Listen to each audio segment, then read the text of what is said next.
तो आप सभी के सामने आज का मेरा पहला प्रश्न विद्युत प्रतिरोध का मात्रक है। क्या एम्पीयर है, क्या वोल्ट मीटर है, क्या ओम है, क्या वाट है। तो विद्युत प्रतिरोध का मात्रक क्या होता है जी? तो विद्युत प्रतिरोध का मात्रक होता है ओम होता है। विद्युत प्रतिरोध का मात्रक क्या होता है? ओम होता है। अब हम लोग बारी बारी से देख लेते हैं कि एम्पीयर किसका मात्रक है। तो विद्युत धारा का जो मात्रक है वो एम्पीयर होता है। विद्युत धारा का मात्रक क्या होता है? एम्पीयर होता है। और वोल्ट मीटर में मापते हैं विभवांतर को। विभवांतर को किस में मापते हैं? तो वोल्ट मीटर में मापते हैं। और ओम तो अभी हम लोग देख लिए कि प्रतिरोध का मात्रक क्या हो जाएगा? ओम हो जाएगा। और शक्ति, शक्ति का मात्रक क्या होता है? शक्ति का मात्रक वाट होता है। शक्ति का मात्रक क्या होता है जी? वाट होता है। चलिए हम लोग दूसरा प्रश्न पर चलते हैं। तो दूसरा प्रश्न है आपके सामने कि 1, 2 और 3 ओम के 3 प्रतिरोध को श्रेणी क्रम में जोड़ने पर समतुल्य प्रतिरोध होगा। तो देखिए आप लोग पढ़े होंगे, इसका सूत्र क्या होता है? R1 plus R2 plus R3 plus R4 इस तरह से होता है। तो देखिए यहाँ पर R1 के मान 1 है, R2 के मान कितना है? 2 है, और R3 के मान कितना है? 3 है। तो इन सभी को हम लोग जोड़ लेंगे तो 3 और 2 5 हो जाएगा। 5 और कितना होगा? 6 हो जाएगा। यानी कितना ओम हो जाएगा? तो 6 ओम हो जाएगा आपका समतुल्य प्रतिरोध हो जाएगा। तो चलिए अगला प्रश्न पर चलते हैं। तो अगला प्रश्न देखिए, तीसरा नंबर प्रश्न आपके सामने है कि विभवांतर का एसआई मात्रक क्या होता है। आपको हम अभी बताएं कि विभवांतर का एसआई मात्रक क्या होता है। तो विभवांतर का एसआई मात्रक क्या होता है? वोल्ट होता है। यानी ऑप्शन नंबर डी आपका बिल्कुल सही प्रश्न का आंसर हो जाएगा। देखिए यहाँ पर जूल एक, यहाँ पर देखेंगे तो जूल किसका मात्रक होता है? तो कार्य का एसआई मात्रक क्या होता है? जूल होता है। कार्य और ऊर्जा का एसआई मात्रक क्या हो जाएगा जी? तो कार्य और ऊर्जा का एसआई मात्रक हो जाएगा जूल। और इस सब को हम लोग देख लिए पिछला प्रश्न में। तो चलिए चौथा प्रश्न पर चलते हैं। चौथा प्रश्न बोल रहा है कि निम्नलिखित में कौन विद्युत का सुचालक है? बताइए निम्नलिखित में कौन जो है विद्युत का सुचालक है, यानी किसमें जो है ना करंट आसानी से आर पार हो जाता है। क्या सल्फर है, या प्लास्टिक है, या आयोडीन है, या ग्रेफाइट है। यानी किसमें जो विद्युत सुचालक है यानी आसानी से पार कर जाता है? तो ग्रेफाइट विद्युत का सुचालक है। देखिए ग्रेफाइट धातु होते हुए विद्युत का सुचालक होता है। यानी ऑप्शन नंबर डी आपका बिल्कुल सही उत्तर हो जाएगा। चलिए 5वां नंबर सवाल पर चलते हैं। तो 5वां नंबर सवाल है आप सभी के सामने, क्या बोल रहा है यहाँ पर देखेंगे। तो बैटरी से किस प्रकार से धारा प्राप्त होती है? जो बैटरी है इससे किस प्रकार के धारा प्राप्त होती है? क्या एसी धारा होता है, या डीसी धारा होता है, या एसी या डीसी दोनों होता है, या इनमें से कोई नहीं होता? तो बताइए आप सबकी बैटरी से किस प्रकार से धारा प्राप्त होती है? जो डिस्ट धारा प्राप्त होता है, यानी डीसी करंट प्राप्त होता है। तो चलिए छठा प्रश्न पर चलते हैं। तो छठा प्रश्न आपके सामने बोल रहा है आमीटर को विद्युत परिपथ में कैसे जोड़ा जाता है? क्या श्रेणी क्रम में जोड़ते हैं, या समांतर क्रम में जोड़ते हैं, या ए और बी यानी श्रेणी और समांतर दोनों में जोड़ते हैं, या इनमें से कोई नहीं? तो अमीटर को हम लोग किसमें जोड़ते हैं? जो तो अमीटर को हम लोग श्रेणी क्रम में जोड़ते हैं। अमीटर को हम लोग किसमें जोड़ते हैं? श्रेणी क्रम में जोड़ते हैं। ऑप्शन नंबर ए आपका बिल्कुल सही उत्तर हो जाएगा। आपसे ये भी पूछ सकता है कि वोल्ट मीटर को किस में जोड़ते हैं? तो वोल्ट मीटर को हम लोग किसमें जोड़ते हैं जी? तो वोल्ट मीटर को हम लोग श्रेणी क्रम में जोड़ते हैं। ये भी आप लोग ध्यान में रखिएगा कि वोल्ट मीटर को किस में जोड़ते हैं? तो समांतर क्रम में जोड़ते हैं। और अमीटर को किस में जोड़ते हैं? तो श्रेणी क्रम में जोड़ते हैं। तो चलिए इस प्रश्न का ऑप्शन नंबर है बिल्कुल सही जवाब हो जाएगा। चलिए 7वां नंबर प्रश्न चलते हैं। तो 7वां नंबर प्रश्न आप सबके सामने 7वां नंबर तो 7वां नंबर प्रश्न आप सबके सामने विद्युत हीटर की कुंडली में किसका प्रयोग किया जाता है? बताइए कि विद्युत हीटर की कुंडली में किसका प्रयोग किया जाएगा? या नाइक्रोम के किया जाएगा, या टंगस्टन के किया जाएगा, या तांबा के किया जाएगा, या जस्ता के किया जाएगा? तो जो विद्युत हीटर की कुंडली होता है उसमें हम लोग नाइक्रोम के प्रयोग करते हैं। किसका प्रयोग करते हैं? तो नाइक्रोम के प्रयोग करते हैं। यानी ऑप्शन नंबर ए बिल्कुल सही जवाब हो जाएगा।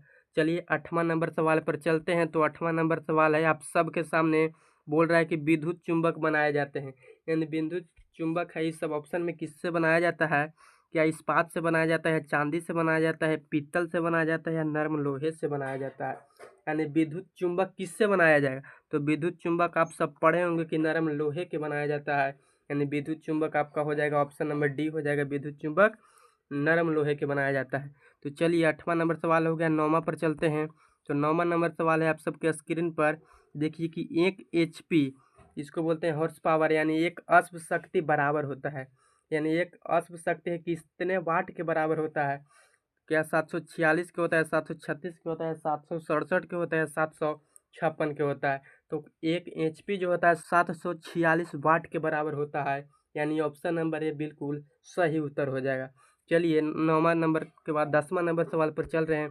तो 10वां नंबर सवाल है आप सबके सामने कि निम्न में कौन सा संबंध सत्य है, यानी नीचे तो मतलब नीचे जो दिया गया है वो मतलब कौन संबंध सत्य है।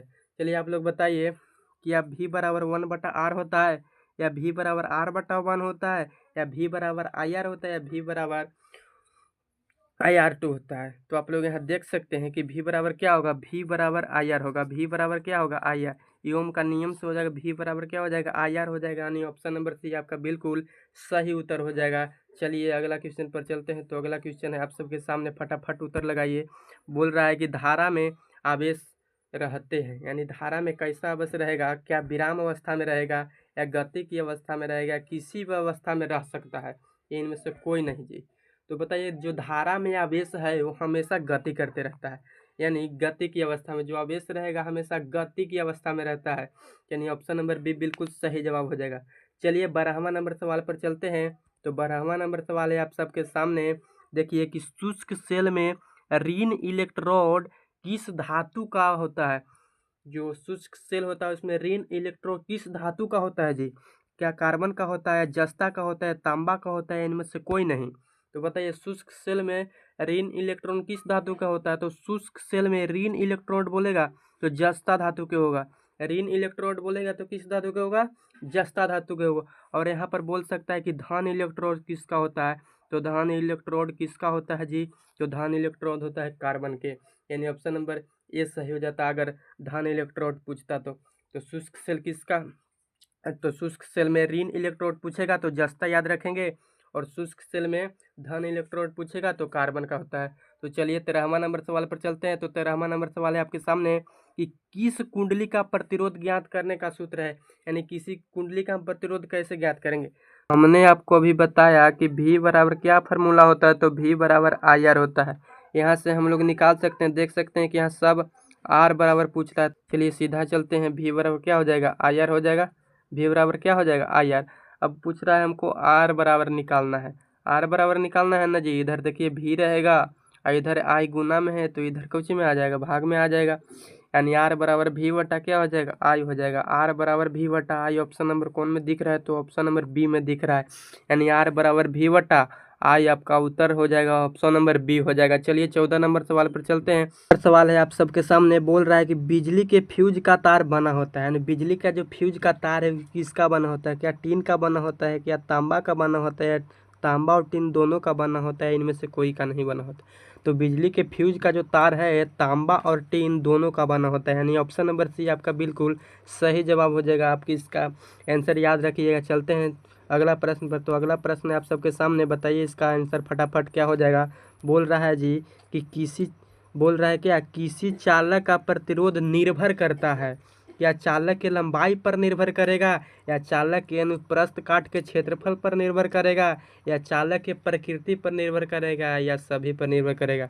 तो किसी जो चालक का प्रतिरोध है ना वो चालक के लंबाई पर भी निर्भर करता है, अनुप्रस्थ काट के क्षेत्रफल पर भी निर्भर करता है, और जो है चालक की प्रकृति पर भी निर्भर करता है, यानी ऑप्शन नंबर डी आपका बिल्कुल सही जवाब हो जाएगा। यानी इन तीनों पर निर्भर करता है, तो 15 का ऑप्शन नंबर डी बिल्कुल सही जवाब हो जाएगा। चलिए 16वां नंबर सवाल पर चलते हैं। तो 16वां नंबर सवाल है आप सबके सामने, बोल रहा है जिन पदार्थों से विद्युत प्रवाह आसानी से नहीं होता है, यहाँ ध्यान देना है, यानी जिन पदार्थों से विद्युत का प्रवाह आसानी से नहीं होता उसे क्या कहेंगे, क्या विद्युत रोधी कहेंगे, या विद्युत चालक कहेंगे, या विद्युत रोधी या विद्युत चालक दोनों कहेंगे, यानी ऑप्शन नंबर ए या ऑप्शन नंबर बी दोनों उत्तर होगा, या ऑप्शन नंबर डी होगा।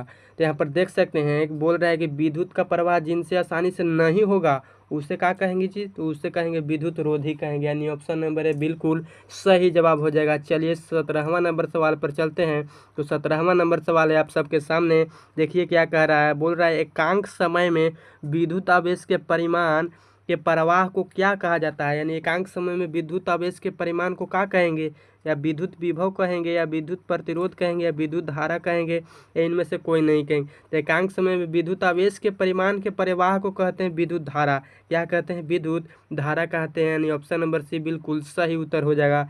चलिए 18वां नंबर सवाल पर चलते हैं। तो 18वां नंबर सवाल है आप सबके सामने स्क्रीन पर दिख रहा है कि विद्युत धारा के तापीय प्रवाह का प्रयोग किस में नहीं होता है। यहाँ ध्यान देना है।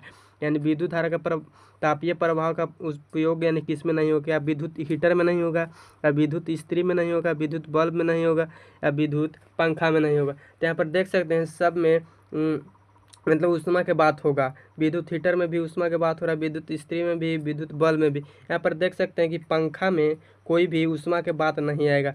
यानी ऑप्शन नंबर डी बिल्कुल आपका सही उत्तर हो जाएगा। यानी 18 के ऑप्शन नंबर डी बिल्कुल सही जवाब हो जाएगा। चलिए अगला सवाल पर चलते हैं। तो अगला सवाल है आपके स्क्रीन पर, इसका उत्तर दीजिए। बोल रहा है इलेक्ट्रॉन पर आवेश होता है। यानी इलेक्ट्रॉन पर कितना आवेश होता है? देखिए यहाँ पर ऑप्शन में थोड़ा सा गड़बड़ी हो गया है, तो इसको आप लोग एडजस्ट कर लीजिएगा। यहाँ जो है 10 और 20 लिखल हुआ, यहाँ ये मतलब समझेंगे 10 के पावर कितना है 20 से, तो 10 के पावर 20 हो जाएगा। वैसे ही 10 के पावर 27 हो जाएगा। ये ठीक वैसे ही 10 के पावर कितना हो जाएगा 19 हो जाएगा। तो एक इलेक्ट्रॉन पर तो कितना आवेश होगा? तो इलेक्ट्रॉन पर जो आवेश होता है 1.6 गुने 10 के पावर 19 होगा। 10 के पावर कितना होगा? 19 कूलाम होता है। यानी ऑप्शन नंबर सी बिल्कुल सही जवाब हो जाएगा। तो आज के हम लोग लास्ट प्रश्न में चलते हैं। तो सबसे अंतिम प्रश्न है आज का। बोल रहा है लंबाई बढ़ने से तार का प्रतिरोध क्या होगा? यानी लंबाई बढ़ाएंगे तो तार का प्रतिरोध क्या होगा? लंबाई बढ़ाएंगे तो तार का प्रतिरोध क्या होगा? क्या बढ़ेगा, क्या घटेगा, क्या कोई परिवर्तन नहीं होगा? इनमें से कोई नहीं। तो लंबाई जितना जल्दी समझिएगा यहाँ पर कि लंबाई को हम लोग जितना ज़्यादा बढ़ाएंगे अब प्रतिरोध उतना ही अधिक बढ़ेगा। लंबाई को हम लोग तार की लंबाई है उसको जितना ज़्यादा बढ़ाएंगे अब प्रतिरोध उतने बढ़ेगा। यानी ऑप्शन नंबर ए बिल्कुल सही उत्तर हो जाएगा। तो चलिए आप लोग कमेंट बॉक्स में फटाफट उत्तर दे दीजिए कि आप लोग के 20 प्रश्न में से कितना प्रश्न सही हुआ, उसका उत्तर आप कमेंट में ज़रूर बताइए। चलिए आज के लिए आप सभी को बाय बाय टाटा।